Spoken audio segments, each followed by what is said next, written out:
皆さんこんにちは。今ですね、この天候を見ていただくと分かる通りなんですけれども、春が近づいてくる中でちょっと天候もねこういう形で荒れ気味の中で高速道路を走っています。今回はこのベゼル、改良後のベゼルですね、マイチェン後のベゼル、こちらの方でこの高速道路、雨の中走ってみて感じること、やはりこの雨のコンディションの中で走ってこそ分かることがあるかなと思いますので、お伝えしていきたいと思います。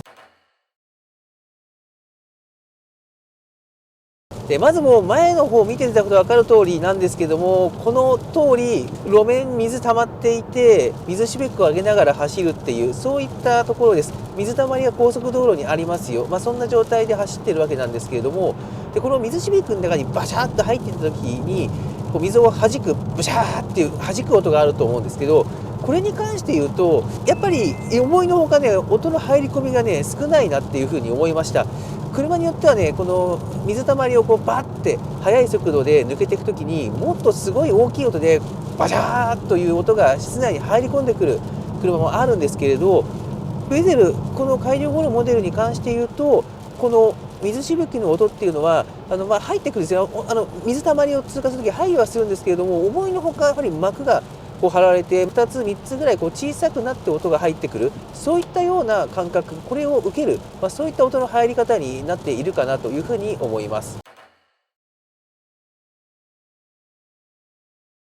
それからですね、今実際に高速道路を走っています。でこの通り雨が強く吹きつけているわけなんですけれども、例えばカラークロスであったりとか ZRV といった車と比較して何が違うのかっていうと、ワイパーがフロントガラスのどのぐらいを拭ってくれるのかというところかなと思っています。顕著なのがやはりこちら型ですね。ここの部分が本当このピラーの付け根のところまでちゃんと拭ってくれる、雨を拭ってくれるんですよね。これはね個人的にいいなと思います。これ ZRV とかだとこの部分が隙間が空いてしまって目に雨が拭われていない部分っていうのが入り込んじゃうんですよね。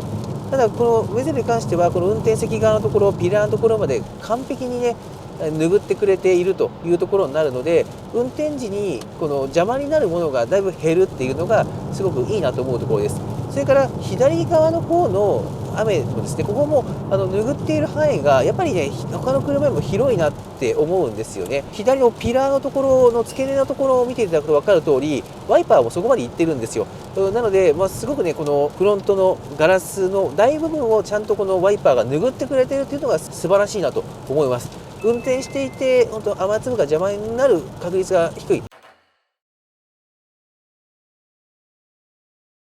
雨の日っていうのはやっぱりこうやって雨粒が打ちつける音っていうのが一番気になると思うんですが、意外と静かだなと。うちはそのプレイのパッケージ選んでますのでガラスルーフついています。でここから入ってくる音もこんな感じでパタパタパタパタパタとガラスに水玉が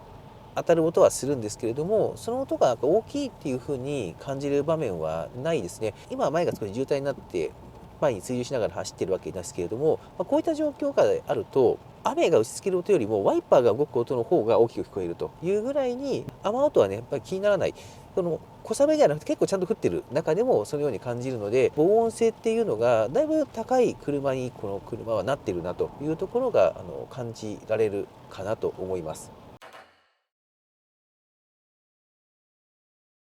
サイドミラーとかに関してなんですけれども、カローラクロスの大きいサイドミラーに慣れてると、雨の日とかのこの視界が悪い中だとちょっとちっちゃく見えるんですよね。これ不思議なもので、今もこう左側見てもらうと結構雨粒がついている、その通常の晴れた日のようにクリアに見える状態ではなくなっているんですよね。でそういう状態だともっとこう視界が欲しいんですよね。そうするとカラークロスみたいなこの大きいサイドミラーっていうのが威力を発揮する、そういうことになるんだなっていうのはちょっと乗っていて感じました。でもこれでも十分な大きさではあるんですけれども、であともう一つがこの車FF のモデルになるんですけれども、この FF のモデルのこのベゼルではヒーテッドミラーですね、これはオプションで付けられないというところです。これ初期の方、マイチェン前のベゼルであればそれが選べたんですけれども、今は選べない 4WD の車であれば選べるんですけれども FF のモデルでは選べないということです。そうすると、こういう形で今雨粒がついています。この状態の時に熱線それまさにサイドミラーのそこを使ってあげると水滴を熱で飛ばしてくれるんですよね。でその飛ばすというのができないのでずっとつき続けちゃうんですよ。でここいうところで、浸水ミラーとかいろいろあるんですけれども、以前ですね他の車、過去買った車でのタンクとかで浸水ミラーとかつけたんですけど、やっぱりこうやって雨降ってるとそう浸水ミラーつけていたとしてもミラーに水が完全に浸透するまではこんな状態になっていますし、やはり雨の量が多かったりとか降り方によってはやっぱりその浸水ミラー使ってもこうやって雨粒残っちゃって見づらいってことが起きるんですよ。そういう時にやはりこのヒーテッドミラーがあると雪国じゃなくてもこういう場面で役立つ装備なので、これがないっていうのはちょっとね雨の中走るのは辛いなと、特にその、一般道で車線変更とかそんなに頻繁に発生しないっていう時であればまだしも、やはり高速道路って車線変更もしなきゃいけませんし合流加速もあったりして、そうやってサイドミラーをより多く使わなきゃいけないっていうタイミングの時にサイドミラーがこの状態になっちゃうっていうのはちょっと走ってて大変だなというふうには思う部分はあるかなと思います。このベゼルなんですけれど、結構ねフロントガラスが雨の日とか曇りやすいなっていうのは過去もずっと感じていたことなんですけれども思います。これ雨じゃない日も結構な頻度で窓ガラスが曇るなと、これベゼルもそうなんですけどもフィットもそうでした。結構曇りやすいなというところで、曇った時にはデフロスターを使ってここの曇りを取るっていうことをやるんですけれど、特に雨の日に曇ってくると結構大変で、今もこうやってワイパーで雨粒をこう取りながら走ってるわけですけども、この状態で曇ってくるんで結構ね前方向の視界そこで悪くなるんですよ。で急いでここで曇りを取りますけど、それで曇りが取れたなと思ってそのデフロスターをオフにする。そうするとちょっとするとまた曇ってくるみたいなことが結構頻発することもあります。この点がちょっとねこのベゼルに関して言うと使いづらいな、雨の日に気になるなというそういったポイントになります。これねZRV ではそういったこと起きたことが正直ないんですよ。ZRV に乗ってる時にここが曇ってきて大変ってことは全くなくって、これ起きてるのはベゼルとフィットなんですよね。なので、この辺りこのエアコンの制御とかがちょっとその辺りねなりやすい制御になっているのかもしれないなと。ベゼルってフィットベースの車です。逆に ZRV っていうのはシビックベースの車です。そういったところでベースとなる車のこの辺りの構造上の問題がねもしかしたらあるのかもしれないなと思っています。何がねこの辺り対策できる、もしくはそのエアコンの設定とかで直すことができるものがあるんであればちょっと教えてもらえると嬉しいなというふうにも感じるところであります。オプションでアルミペダルの方を装着しました。でこういった雨の日っていうのはやはりこのアルミペダルっていうのはすごくいいなと思います。外が雨の中こう準備をしてこの車に私乗り込んでそして運転を始めたわけですけれども、このアルミペダルではないペダルを踏むとやっぱり滑りやすいんですよね。ただやっぱりこのアルミペダルのものに関して言うと滑り止めもついていて靴が滑るとか踏んだ時にこうつるっとアクセルが抜けちゃうとかそういった心配なく本当にがっちりとこの靴を噛んでくれるという感じなので、この雨の日でもやっぱりこのアルミペダルにしていると操作性っていうのは全然落ちないんですよね。この意味でご予算に余裕がある方はアルミペダル装着していただくと絶対にいいかなというふうに感じるところでございます。高速道路って上り坂下り坂っていうのは結構あります。今私が走っているのが京葉道路であったりとか立山道とかそういうところなんですけれども、そこはねそんなにアップダウンないんですけれど、中央道とかあと結構アップダウンとうねりが多い東北道もそうですよね。先の方に行くと結構そういった道が増えてくるかなと思います。そういう中で自分で速度調整するにあたってはやはりこの減速セレクターがついているっていうのはこの雨の日の高速道路を走っていく時も強みになる、そういったポイントかなっていうふうに個人的には乗っていて思うところであります。坂道とか走るときには減速セレクターっていうのは使うと即座に制動よく立ち上がるのでやっぱりこの安全運転にも寄与してくるんですよね。非常にこの余裕を持って運転ができる、それは高速道路も同じ考え方で運転ができるというところにもなりますので、やはりこの雨の日高速道路を走る路面も濡れているスリップが起こりやすいという状態でやっぱり速度はやはりこの上げない、上げすぎない、やっぱりしっかりと速度を守って走る、それが一番安全運転になる、その中でこの減速セレクターっていうのはその速度をしっかりと抑える時の武器になるというもので、これはねやっぱり雨の日にあって正解プラスになる、そういった装備だなというふうに思っています。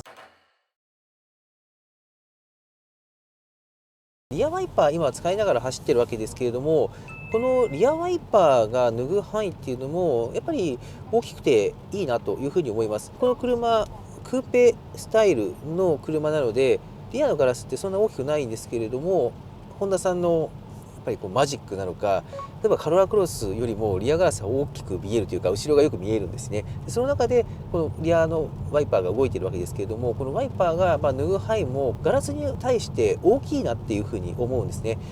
おそらく ZRV とかもうちょっとちっちゃいんですよ。カラークロスもね、ちっちゃくって、こんなにワイドに拭き取ってくれないんですけれども、ベゼルってガラスが小さい分っていうのもあると思うんですが、ワイパーが脱ぐ範囲が広いので、雨の日に視界に妨げになるような部分っていうのが少ないなっていうのがとてもいいなと思います。ただ、今ちょっと映していただいていると思うんですけれども、後席1つヘッドレストが上に上がっています。これは後席に人が乗った時に使ったもので、普段はこれ下ろすんですけれども、人が乗らない時には。なんですけども、今上がっています。つまりこれ、人が座ると、あの部分の視界はなくなるんですよ。で、これが左右と真ん中に、例えば後ろ3人乗った場合っていうのは、